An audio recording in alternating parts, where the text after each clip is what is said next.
उपचुनावों की तैयारियों में जुटी मध्य प्रदेश कांग्रेस की आज एक अहम बैठक होने जा रही है। जिन 27 सीटों पर उपचुनाव होने हैं उन सब सीटों के प्रभारी कल भोपाल में पूर्व सीएम कमलनाथ की बंगले पर जुटेंगे।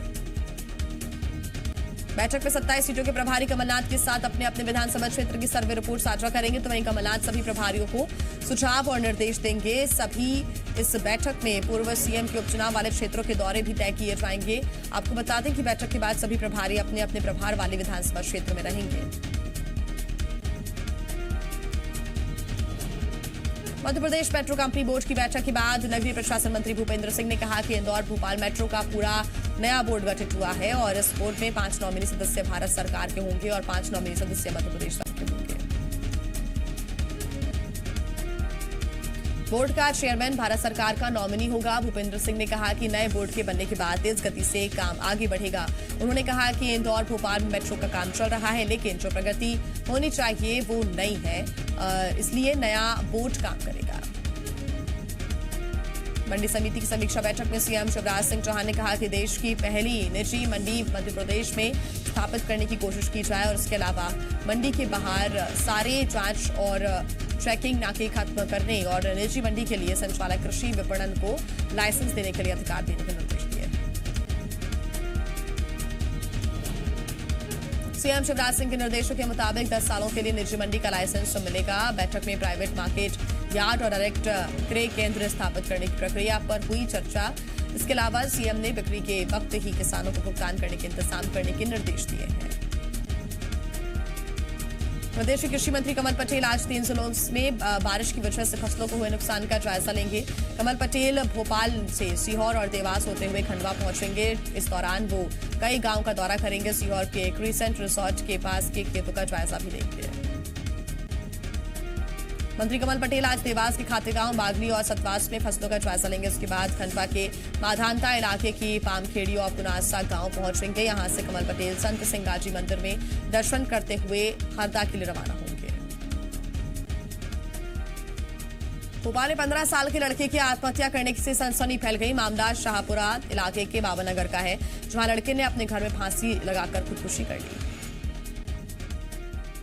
बताया जा रहा है कि लड़के का किसी महिला से 50,000 रुपए को लेकर विवाद था, तो वहीं पुलिस को शुरुआती तफ्तीश में ऑनलाइन गेमिंग में पैसा हार जाने की जानकारी मिली है। हालांकि पुलिस अभी हर एंगल से आत्महत्या कारणों की जांच कर रही है।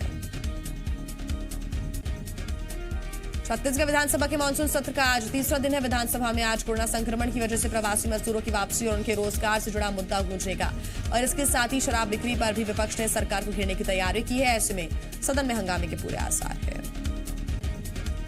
छत्तीसगढ़ विधानसभा में आज अनुपूरक बजट पर चर्चा होगी। बुधवार को सीएम भूपेश बघेल ने सदन में अनुपूरक बजट पेश किया था। उन्होंने 3,807 करोड़ 46 लाख रुपए का अनुपूरक बजट पेश किया। छत्तीसगढ़ विधानसभा में कल कोरोना पर स्थगन प्रस्ताव पर स्वास्थ्य मंत्री टीएस सिंहदेव ने कहा कि मैं उम्मीद कर रहा था कि कोरोना संक्रमण रोकने के सुझाव पर चर्चा होगी, लेकिन विपक्ष ने सिर्फ क्वारंटीन सेंटर्स पर ही ध्यान दिया। निस्संदेह टेस्टिंग की संख्या बढ़ाने की आवश्यकता है। सरकार इस दिशा में काम कर रही है। सरकार और सीएम के साथ संवेदनहीनता के आरोप पर सिंहदेव ने कहा कि कहीं भी संवादहीनता जैसी कोई भी बात नहीं है। प्रधानमंत्री के साथ जब भी कोई बैठक हुई मैं उसमें शामिल रहा और सीएम के साथ भी कोरोना संक्रमण को लेकर काफी संवाद हुआ है। कोरोना संक्रमण को लेकर सरकार की तैयारियों की मुख्यमंत्री ने लगातार इसकी मॉनिटरिंग की है। छत्तीसगढ़ में बस संचालकों को सरकार ने बड़ी राहत दी है। परिवहन मंत्री मोहम्मद अकबर ने बताया कि सितंबर और अक्टूबर में परिवहन वाहनों को मासिक टैक्स में छूट देने का फैसला किया गया है। 3 महीने की ड्राइवर, कंडक्टर और क्लीनर की तनख्वाह दी जाएगी और उन्हें भी छूट का लाभ मिलेगा। इससे पहले राज्य सरकार ने मई जून के मासिक टैक्स में छूट पहले से ही दी थी और इसके बाद जुलाई और अगस्त में संचालन न होने पर टैक्स न लेने की बात भी कही थी। भोपाल में खाद्य विभाग की टीम ने छापे में एक्सपायर्ड सॉफ्ट ड्रिंक की 5,000 से ज्यादा बोतलें बरामद की हैं। ईदगाह हिल्स इलाके में कमलेश कुमार नाम के शख्स के गोदाम में छापा मारा, जहां ये बोतलें रखी हुई हैं। इन बोतलों पर ये एक्सपायरी डेट मिटाकर इसे दोबारा बाजार में बेचने की तैयारी की जा रही थी, लेकिन इससे पहले खाद्य विभाग ने इसे पकड़ लिया। छत्तीसगढ़ में शिक्षक भर्ती के बाद अब एसआई भर्ती परीक्षा के अभ्यर्थियों ने भी सरकार के खिलाफ मोर्चा खोल दिया है। ये सभी 28 अगस्त को धरना प्रदर्शन और रैली करेंगे। दरअसल सब इंस्पेक्टर भर्ती प्रक्रिया शुरू नहीं होने से अभ्यर्थियों में नाराजगी है। राज्य सरकार की ओर से 655 पदों पर भर्ती प्रक्रिया आगे नहीं बढ़ रही है। कुछ दिनों पहले भी अभ्यर्थियों ने थाने में आवेदन दिया था। दरअसल भर्ती प्रक्रिया आगे बढ़ाने के लिए गृह मंत्री ने 2 अधिकारियों की नियुक्ति भी की थी, लेकिन दोनों अधिकारियों को पता नहीं चलने पर लापता की जांच के लिए अभ्यर्थियों ने आवेदन दिया था। इंदौर में लोकायुक्त ने सहायक यंत्री को 40,000 रुपए की रिश्वत देते गिरफ्तार किया है। आरोपी अधिकारी का नाम मोहन सिकरवार है, जो पश्चिम क्षेत्र विद्युत वितरण कंपनी में तैनात है। अधिकारी ने गणेश बाग कॉलोनी में बंदर ट्रांसफार्मर को शिफ्ट करने के लिए 50,000 रुपए की रिश्वत मांगी थी, जो 40,000 में तय हुआ। शिकायत पर लोकायुक्त की टीम ने जाल बिछाया और रिश्वत लेते रंगे हाथों पकड़ लिया। मध्य प्रदेश में प्रधानमंत्री फसल बीमा योजना के प्रीमियम भुगतान की अंतिम तारीख बढ़ा दी गई है। अब किसान 31 अगस्त तक प्रीमियम का भुगतान कर सकेंगे। कोरोना संक्रमण के चलते प्रधानमंत्री फसल बीमा की अंतिम तारीख बढ़ाई गई है। मध्य प्रदेश के कृषि मंत्री कमल पटेल ने किसानों से इस बढ़ी हुई अवधि का लाभ उठाने की अपील की है। कमल पटेल ने कहा कि किसान इस बढ़ी हुई अवधि का लाभ उठाकर अपनी फसल का बीमा कराएं। छत्तीसगढ़ में कोरोना कहर थमने का नाम नहीं ले रहा है। प्रदेश में कल 1,209 नए केस सामने आए हैं। उसके बाद ही प्रदेश में 10,174 मरीजों का इलाज चल रहा है, जिसके बाद कुल संक्रमितों की संख्या बढ़कर 24,550 हो गई है। कोरोना की वजह से कल 10 मरीजों की मौत हो गई और अब तक 231 लोग संक्रमण की वजह से जान गंवा चुके हैं। हालांकि 14,145 मरीज ठीक हो चुके हैं। कल रायपुर में सबसे ज्यादा 618 नए मरीज मिले हैं। छत्तीसगढ़ में तेजी से फैलते कोरोना को देखते हुए प्रदेश में होम आइसोलेशन की इजाजत के लिए संख्या सीमा खत्म कर दी गई है। स्वास्थ्य विभाग ने अब हर जिले के लिए तय मरीजों की संख्या सीमा को हटा लिया है। आपको बता दें कि सभी कलेक्टर्स को नए दिशा निर्देशों के मुताबिक होम आइसोलेशन की इजाजत देने को कहा गया है। मध्य प्रदेश में कल भी कोरोना के 1,064 नए मरीज मिले हैं, जिसके बाद से पॉजिटिव मरीजों की संख्या 12,336 और कुल मरीजों की संख्या 56,864 हो गई है। प्रदेश में कल कोरोना से 17 लोगों ने अपनी जान गंवाई और इस प्रदेश में अब तक 1,282 लोगों की इस महामारी से जान जा चुकी है। देश में कोरोना संक्रमण के ज्यादा मामले सामने आ रहे हैं, तो वहीं 32 लाख से ज्यादा ये केसेस हो चुके हैं। केंद्रीय स्वास्थ्य मंत्रालय के अनुसार 24 घंटे में संक्रमण के 67,151 नए मामले सामने आए। 1,059 लोगों की मौत हुई। देश में अब तक कोरोना वायरस से 32,34,474 लोग संक्रमित हो चुके हैं, जिनमें से 24,67,758 लोग इलाज से ठीक हो चुके हैं। भारत में इलाज से ठीक होने वाले मरीजों की दर बढ़कर 76.29% हो गई है। देश में 7,07,267 संक्रमित मरीजों का इलाज चल रहा है।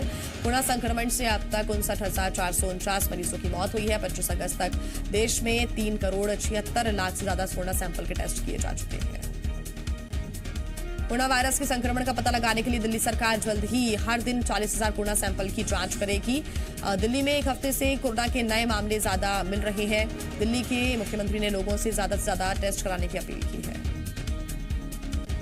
दिल्ली में पिछले 24 घंटे में संक्रमण के 1,693 नए केस सामने आए। 17 लोगों की मौत हुई। 1,154 लोग ठीक होकर घर पहुंचे। दिल्ली में अब तक 1,65,764 लोग कोरोना वायरस संक्रमित हो चुके हैं, जिनमें से 1,48,897 मरीज इलाज से ठीक हो चुके हैं। दिल्ली में अब तक संक्रमण से 4,347 मरीजों की मौत हो चुकी है। महाराष्ट्र में पिछले 24 घंटे के दौरान कोरोना के 14,888 नए केस सामने आए। इसी के साथ महाराष्ट्र में कोरोना के मरीजों की संख्या बढ़कर अब तक 7,18,711 हो गई है। पिछले 24 घंटे के दौरान महाराष्ट्र में कोरोना से 295 मौतें हुई हैं। महाराष्ट्र में कोरोना से मरने वालों की संख्या बढ़कर 23,089 हो गई है। महाराष्ट्र सरकार ने कमर्शियल और मालवाहक वाहनों को बड़ी राहत दी है। 1 अप्रैल से 30 सितंबर तक इन वाहनों को टैक्स में छूट दी गई है। कोरोना के चलते इनको हुए भारी नुकसान के चलते राज्य सरकार ने फैसला लिया है। दंतेवाड़ा में नक्सलियों के खिलाफ पुलिस को बड़ी सफलता मिली है। पूर्व विधायक भीमा मंडावी हत्याकांड में शामिल 5 नक्सलियों ने पुलिस के सामने सरेंडर किया है। इनमें से 3 नक्सलियों पर इनाम रखा गया था। लोन बाराटू अभियान से प्रभावित होकर नक्सलियों ने डीआईजी सीआरपीएफ और दंतेवाड़ा एसपी के सामने सरेंडर किया है। बता दें कि इस अभियान के तहत अब तक 102 नक्सली समर्पण कर चुके हैं, जिनमें 25 पर पुलिस ने इनाम रखे हुए थे। बड़वानी में पुलिस ने अंतर्राज्यीय चोर गिरोह का पर्दाफाश करते हुए 5 आरोपियों को गिरफ्तार किया है। पुलिस ने इन चोरों के पास से 20 तोला सोना और 1 लाख रुपए नकद भी जब्त किए हैं। बताया जा रहा है कि ये चोर गिरोह ताला चाबी बनाने के नाम पर इलाके की रेकी करते थे और फिर बंद पड़े मकानों में रात के वक्त सेंधमारी करके चोरी करते थे। पिछले दिनों चोरों के इस गिरोह ने ओझर में व्यापारी पूरेलाल गर्ग के बंद पड़े मकान को निशाना बनाया था और लाखों की चोरी की थी। इसके बाद पुलिस ने तत्परता दिखाते हुए पूरे गिरोह का पर्दाफाश कर दिया है और इस गिरोह के तार महाराष्ट्र, दिल्ली और गुजरात से भी जुड़े हुए हैं। आगे की पूछताछ में अभी कई बड़े खुलासे हो सकते हैं। फर्जी वॉलेट बनाने वाले गैंग का पर्दाफाश हुआ। ग्वालियर, डबरा और शिवपुरी से गैंग के सरगना समेत 7 लोग गिरफ्तार किए गए। ये गैंग देश में साइबर क्राइम करने वाले गिरोहों को ठगी के सामान मुहैया करवाते थे। भोपाल साइबर क्राइम थाने में क्रेडिट कार्ड से 80,000 रुपए धोखाधड़ी की शिकायत हुई थी। जांच के दौरान पुलिस इन 7 आरोपियों तक पहुंची। जांच में ये पता चला कि गैंग के कुछ लोग एयरटेल कंपनी में कर्मचारी हैं, कुछ सिम कार्ड बेचने का काम करते हैं। इस गैंग के तार कई राज्यों से जुड़े हुए हैं। पुलिस पूछताछ में और भी खुलासे होने की उम्मीद है। टीकमगढ़ में एक युवक ने अपनी ही पत्नी की हत्या कर दी। आरोपी ने महिला को चाकू मारा और फिर गोली भी मारी। सूचना पाकर मौके पर पहुंची पुलिस ने घेराबंदी की और आरोपी को गिरफ्तार कर लिया। सतवारा गांव की पूरी घटना है। बताया जा रहा है कि आरोपी अक्सर अपनी पत्नी के चरित्र पर संदेह करता था और उससे मारपीट करता था। महिला के परिजनों ने भी बताया कि आरोपी आए दिन अपनी पत्नी को प्रताड़ित करता था। पुलिस ने मामला दर्ज कर लिया है और आरोपी से पूछताछ कर रही है। जांजगीर चांपा के सिमरिया गांव में हुई बदसलूकी के बाद स्वास्थ्य कर्मचारी दहशत में है। बीएओमओ का कहना है कि जब तक उन्हें पुलिस सुरक्षा नहीं मिलेगी वो कॉन्टैक्ट ट्रेसिंग के लिए नहीं जाएंगे। सिमरिया गांव में 23 अगस्त को 33 कोरोना पॉजिटिव मरीज मिले थे। इन्हें लाने के लिए स्वास्थ्य विभाग की टीम गांव गई, जहां ग्रामीणों ने बदसलूकी की। घटना का वीडियो भी वायरल हुआ था, जिसमें ग्रामीण स्वास्थ्य कर्मियों को दौड़ाते हुए नजर आ रहे हैं। दौड़ाने वालों में मरीज भी शामिल है, जिनसे बचने के लिए पुलिसकर्मी भी भाग रहे हैं। इस घटना के बाद अब तक किसी पर भी पुलिस ने एफआईआर नहीं दर्ज की है। इससे स्वास्थ्यकर्मी नाराज और दहशत में है।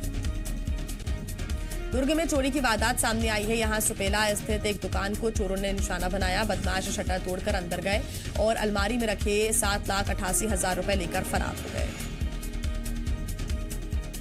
दुकान संचालक महेश कुमार सुबह जब अपनी दुकान में पहुंचे तो इस वारदात की जानकारी लगी। घटना की सूचना पर पुलिस मौके पर पहुंची। दुकान के आसपास लगे सीसीटीवी कैमरे खंगाले।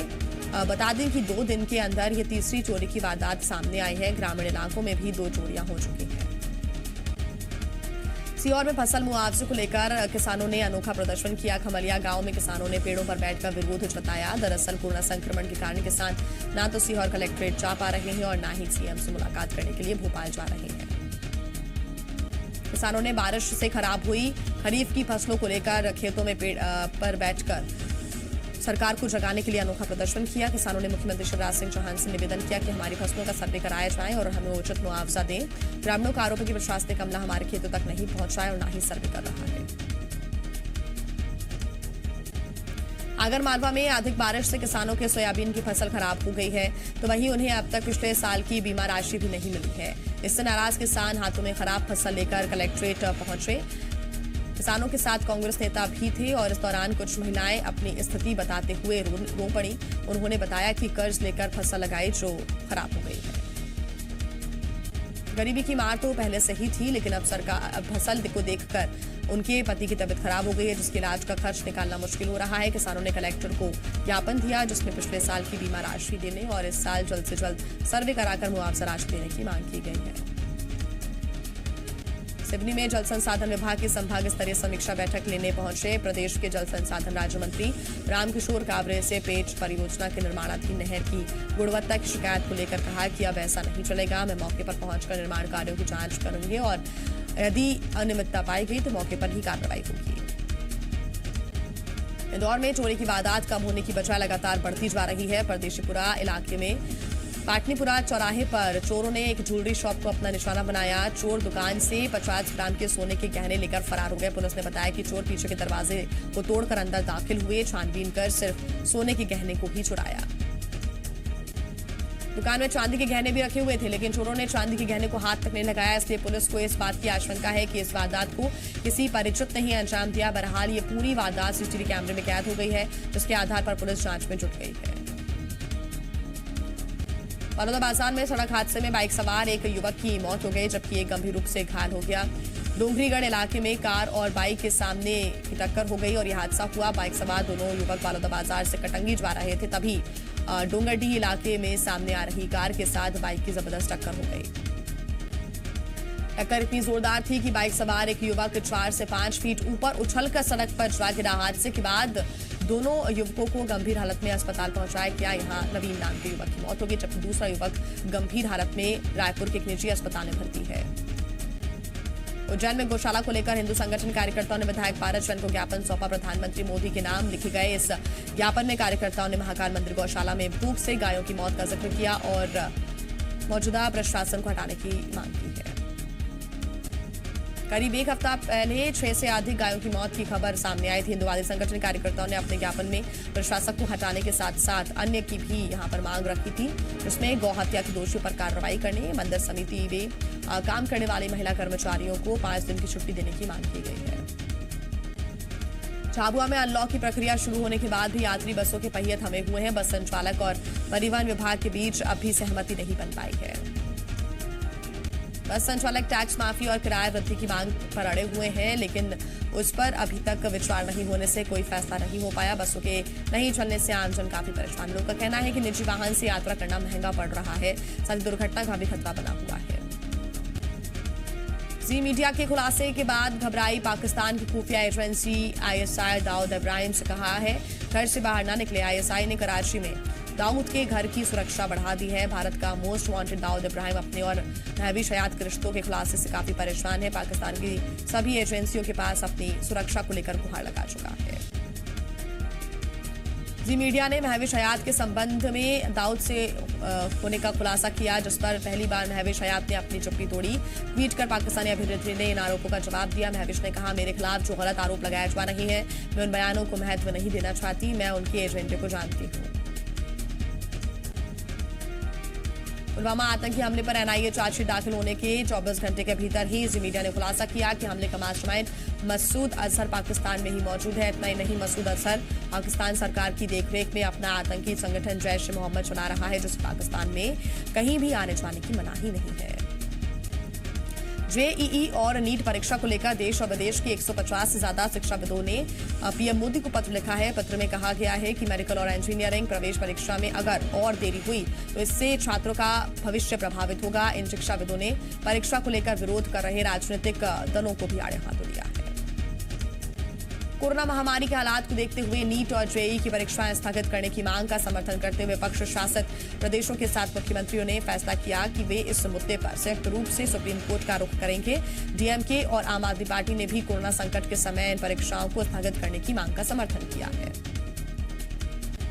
कांग्रेस ने नीट और JEE की परीक्षाओं के आयोजन के फैसले को लेकर केंद्र सरकार के खिलाफ शुक्रवार को देशव्यापी प्रदर्शन का ऐलान किया। पार्टी के संगठन महासचिव केसु वेणुगोपाल की ओर से जारी बयान के मुताबिक प्रदेश कांग्रेस कमेटी के नेता और कार्यकर्ता केंद्र सरकार दफ्तरों के बाहर सामाजिक दूरी का पालन करते हुए धरना देंगे। सुशांत सिंह मौत मामले में ड्रग्स से जुड़े सबूत आने के बाद नारकोटिक्स कंट्रोल ब्यूरो ने केस दर्ज किया है। ब्यूरो ने रिया चक्रवर्ती, शोभिक चक्रवर्ती, जयाश राहा, श्रुति मोदी और गौरव आर्या के खिलाफ केस दर्ज किया। सभी पर नशीली दवाओं और मादक पदार्थ निरोधक अधिनियम NDPS की धाराएं लगाई गई है। ईडी ने सुशांत की दोस्त रिया चक्रवर्ती से पूछताछ की थी और इसी दौरान ड्रग्स से जुड़े कुछ सबूत सामने आए थे। इसके साथ ही ईडी ने CBI और NCB से कुछ सबूत साझा किए हैं। ईडी को रिया के फोन से डिलीट किए गए WhatsApp मैसेज मिले हैं, जिनमें कथित तौर पर प्रतिबंधित ड्रग्स के सौदे के संकेत मिले हैं। रिया चक्रवर्ती के कूपर अस्पताल की मॉर्चरी में जाने पर महाराष्ट्र मानवाधिकार आयोग ने नोटिस जारी किया है। कूपर अस्पताल और DCP अभिषेक त्रिमुखे को नोटिस दिया गया है। आयोग ने पूछा है कि किस नियम के तहत रिया को मॉर्चरी में अंदर जाने दिया गया।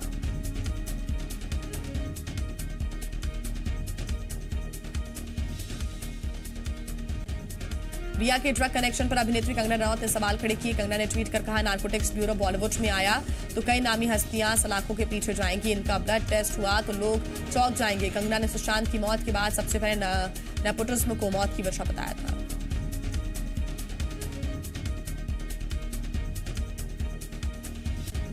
विदेश मंत्री एस जयशंकर ने कहा कि चीन के साथ सीमा विवाद का समाधान सभी समझौतों और सहमतियों का सम्मान करते हुए ही निकाला जाना चाहिए।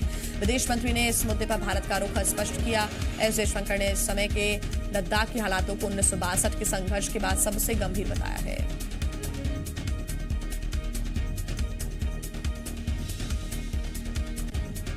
भगोड़े विजय माल्या की पुनर्विचार याचिका पर सुप्रीम कोर्ट में आज सुनवाई होगी। विजय माल्या को कोर्ट ने अवमानना का दोषी करार दिया था। जिस पर पुनर्विचार के लिए माल्या की तरफ से याचिका लगाई गई है। भारतीय जनता पार्टी की केंद्रीय चुनाव समिति ने उत्तर प्रदेश में होने वाले आगामी राज्यसभा उपचुनाव 2020 के लिए सैयद जफर इस्लाम को अपना उम्मीदवार घोषित किया है। समाजवादी पार्टी से राज्यसभा सदस्य रहे अमर सिंह के निधन के बाद सीट खाली हुई थी।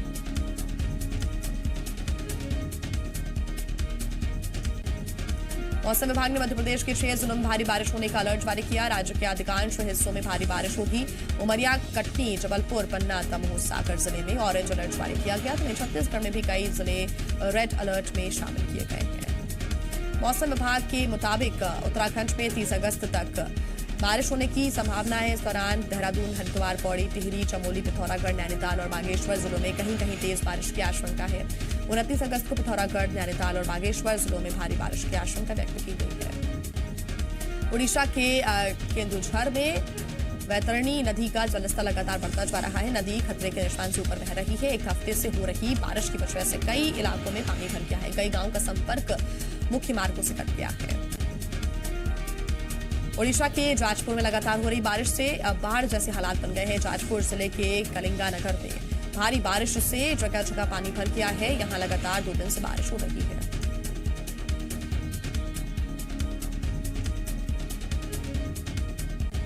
ओडिशा के मयूरभंज में हो रही लगातार बारिश से चारों तरफ पानी ही पानी भर गया। मयूरभंज में एक हफ्ते से बारिश हो रही है। बाढ़ की वजह से एक इमारत भी गिर गई। झारखंड के चतरा में मूसलाधार बारिश से बाढ़ जैसे हालात बन गए हैं। उफंती नदी में फंसे 8 चरवाहे और कई मवेशी। लातेहार में नदी हुई तेज धार में बह गई गाड़ी। आ रही है राम गोपाल वर्मा की बायोपिक रामू, फर्स्ट लुक किया गया जारी। सोनू सूद ने परिवार संग किया गणपति विसर्जन, सामने आई तस्वीरें। अभिनेत्री प्रीति जिंटा के सनग्लासेस लुक ने फैंस को किया इम्प्रेस। तस्वीरों में स्माइल करती नजर आई एक्ट्रेस।